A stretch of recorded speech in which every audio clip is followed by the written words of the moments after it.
بسم اللہ الرحمن الرحیم۔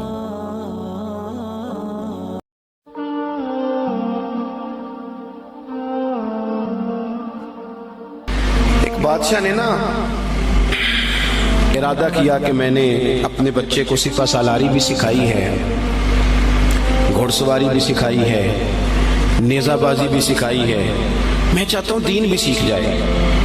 ایک بڑے زبردست عالم تھے، ان کے ذمے لگایا کہ آپ میرے بچے کو دین کا علم پڑھائیں۔ انہوں نے مکمل جدوجہد کے ساتھ 7-8 سال میں نا پورا عالم بنا دیا شہزادے کو۔ میری باتوں کی سمجھ آ رہی ہے آپ کو؟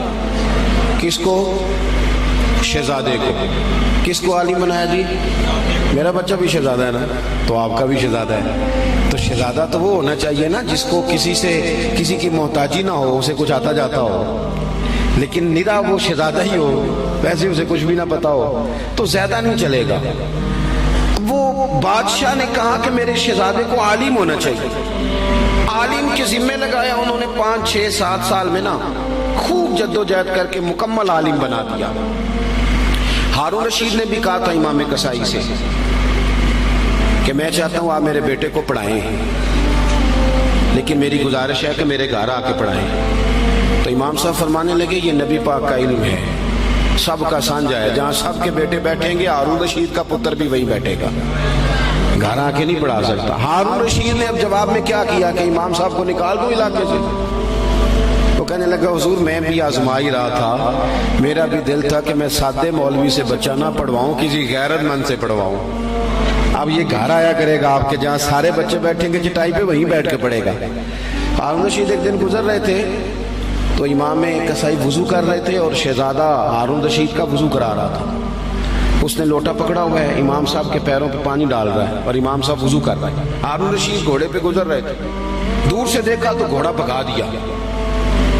کچھ شاگرد کہنے لگے حضور ہارون رشید آ رہا ہے، تو آپ فرمانے لگے کیا کروں آ رہا ہے تو آنے دو، پھر کیا ہے، سانو تخت ہزارے دی لوڑ کی ہے، نل کی لگے شہر بمبول دے نال، اسی تے اپنی بال کے سیکنے، سانو کی لگے کسی اور دے نال، آتا ہے تو آنے دو۔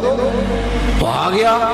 اب وہ بڑے دبدبے کے ساتھ گھوڑے سے نیچے اترا، لوگوں کا خیال تھا ناراض ہوگا کہ میرے شہزادے سے کام کرا رہے ہیں۔ وہ اسی طرز پہ تیزی کے ساتھ قریب آیا اور حیرت انگیز انداز کے غصے میں۔ اب شاگرد اور عقیدت مند کانپ رہے ہیں کہ استادوں کے بارے میں کوئی بات نہ کر دے، ہم سے برداشت نہیں ہو سکے گا، لیکن اس نے قریب آ کے اپنے بچے کے کمر پہ زور سے مارا۔ کہنے لگا خدا کے بندے یہ تو کیا کر رہا ہے؟ استاد اپنے ہاتھوں سے پیر دھو رہے ہیں، ایک ہاتھ میں لوٹا پکڑ اور دوسرے ہاتھ سے استاد کے پیر دھلوا، تو نے پورا عالم نہیں بننا؟ یہ کیا تو نے طریقہ اختیار کیا ہوا ہے؟ اس طرح کر کے اس استاد صاحب کی خدمت کر۔ تو وہ اس بادشاہ نے نا اپنے بیٹے کو پڑھانے کے لیے عالم کے ذمے لگایا، انہوں نے پوری محنت کے ساتھ پڑھایا۔ پھر وہ فارغ التحصیل بھی ہو گیا بچہ، ایک ہی بیٹا تھا، تو وہ مکمل فارغ ہو گیا نا۔ تو استاد صاحب کہنے لگے پیغام بھیجا پتر کل نا مجھے تم سے کوئی کام ہے، میرے گھر آنا۔ مدرسے نہیں، گھر بلایا بچے کو۔ جب گھر آ گیا اندر سے کنڈی لگا لی اور چھڑی پکڑ لی، بہت مارا بچے کو، کمر پہ نشان پڑ گئے اور بلا وجہ مارا۔ اس نے کہا استاد جی میری غلطی۔ چپ کر، نادان، غلطی پوچھتا ہے، چل دوڑ جا۔ اس نے جا کے اپنی اماں سے شکایت کری کہ استاد جی نے بلا وجہ مارا ہے، میں تو پڑھ چکا ہوں، ہم کو وجہ نہیں تھی مارنے کی، کیوں مارا؟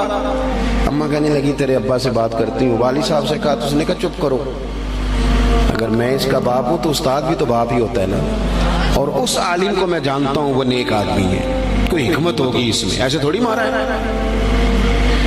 وقت گزر گیا، 20 سال 15 سال بیت گئے، بادشاہ کا انتقال ہوا، وہ شہزادہ تخت پہ بیٹھا۔ اس نے پہلا حکم یہ دیا کہ میرے استاد صاحب کو بلاؤ۔